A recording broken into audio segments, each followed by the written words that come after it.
besides the Met, you sang at venues all over the world that have to be in the realm of this can't possibly be happening to me. Oh yes, absolutely. It was such a whirlwind for me. I traveled nonstop for 30 years, really, literally.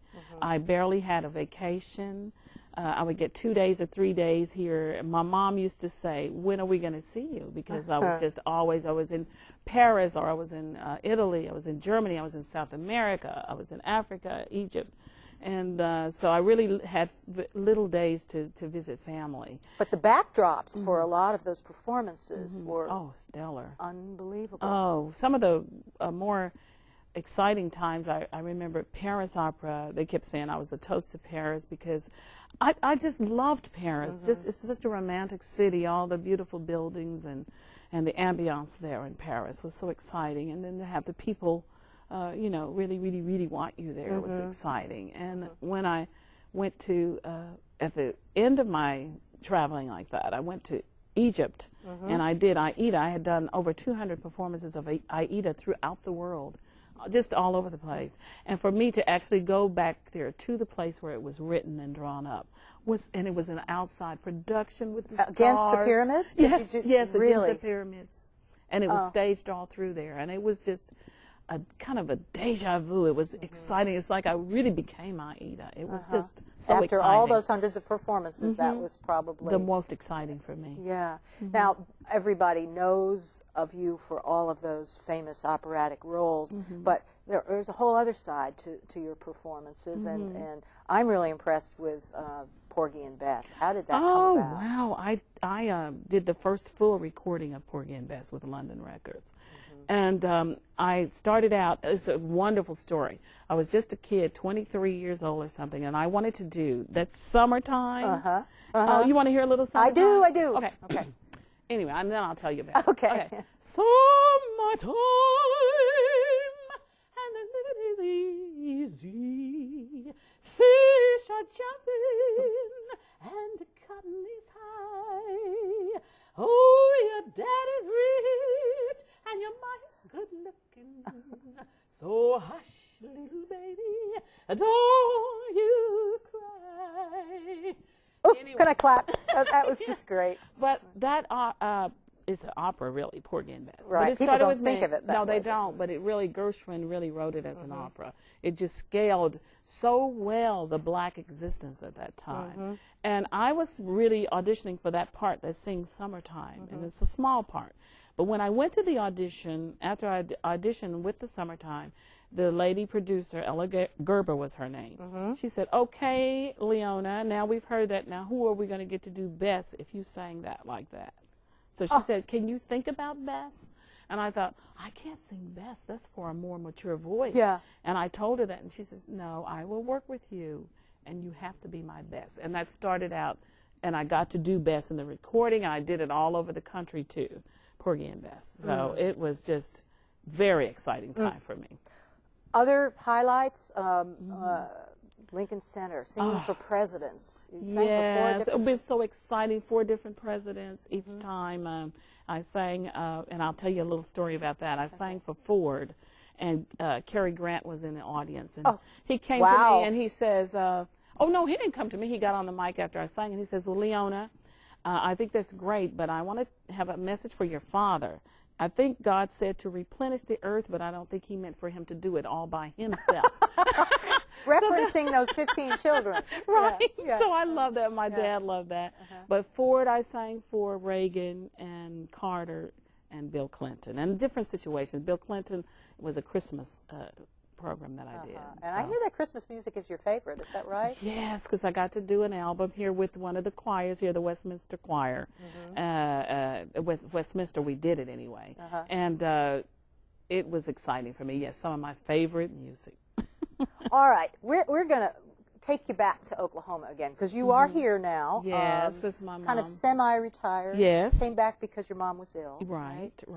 And living in Enid. In Enid. But over the course of this incredible career, you would come back when you could. When I could. To give back. And you've done some really tremendous things in terms of inspiring people and giving yourself to different programs. Yes, give us an idea. Well, I have now, we've got a Leona Mitchell music camp that we do every summer. And we have been introducing kids that cannot afford to go to performances. They come for 2 weeks, and they are taught an opera each year. So is this in Enid now? In Enid. And we've done this with these children, and you cannot believe how inspired they are. The Enid Symphony has contributed their hall each year, and it lets the kids go in there and see what a hall is like. And we have tickets, and they get to perform there. And it's just been an exciting ride. We've done a different opera each year. This year we're going to do Madame Butterfly. How are they chosen? Is it statewide? We hope to eventually do it statewide. We have incorporated some children from Tulsa and Oklahoma City, but it's basically been in Enid because that's where we've been. Last year we went to Keystone Lake with the kids and spent a week there, and they did some of their things. But we hope to expand on this program, the Mitchell Camp. I know you've done a lot of things for Oklahoma City University because you have, I'm sure, such a connection. Yes, there. such a connection. Didn't you perform for Sandra Day O'Connor there? Yes, Desmond Tutu? yes, and Desmond Tutu with Oklahoma City University, and they're just doing great. You know, they've done great under Tom McDaniels, and we're looking forward for Robert Henry to come in and do his magic there as well. Also, you were an artist in residence. Yes, with the Edmond. In the Edmond, I was for University a year. Of Central Oklahoma. University of Central Oklahoma. Right. And I enjoy the children there, and they are just doing great there. The other thing that I think must be such fun is to represent Oklahoma in various events. Yes. And take me back to the Macy's Day Parade. Was that fun? That was tremendous fun. We did the Macy's Day Parade, and I also did the parade in California. Tournament of Roses, Tournament of Roses parade. Right. But the Macy's Day was so much fun because I've seen it for years, but I never was a part of it. And for all of our Oklahoma contingent, Johnny Bidge and all the people to be there, it was so much fun for Oklahoma and for us to be noted. Now, you don't talk much about all the awards that you have received, but just within this state alone, and I know you're a Grammy award winner and all kinds of global awards. Yes. But tell us about a few of the ones you've received here. Oh, my goodness. Oklahoma has been so generous to me and so supportive, and I've been so happy to represent my state all over the world, to bring Oklahoma all around the world. But I've gotten, I think, the Oklahoma Women's Hall of Fame, the Jazz Hall of Fame, the Oklahoma Hall of Fame, and the Oklahoma Music Hall of Fame. So I'm just well represented, in Oklahoma. And were your parents able My to parents were able to do, yes, the Women's Hall of Fame and the Music Hall of Fame and the Oklahoma Hall of Fame. Yes, they were able to do that. You have a wonderful husband and son, too, don't you? My wonderful husband. He's been my manager for over 30 years, one of my managers, and he's seen it all. He's seen me from the humble beginnings, just struggling. And he's a singer, too, right? He is, but he taught school for years. He was a school teacher for years, and he traveled with the Albert McNeil Singers, and they went all over the world. He even went to a lot of the countries that I didn't go to, the Arab countries and African countries. Did you meet him here? I met him in Los Angeles as I was doing Porgy and Bess. Oh. One of his friends introduced us, and we've been married for 30 years now. That's great. I know you're in the middle of fulfilling a dream that your father would have loved. Yes. I would love for you to tell us a little about the museum. It's officially called the Leona Mitchell Southern Heights Heritage Center and Museum. Yes, quite a mouthful, yeah. isn't it? Yes, it's housed in a church that was my father's, and he was very excited because there's so many Mitchells and doing different things. He thought, wouldn't it be great to have a museum?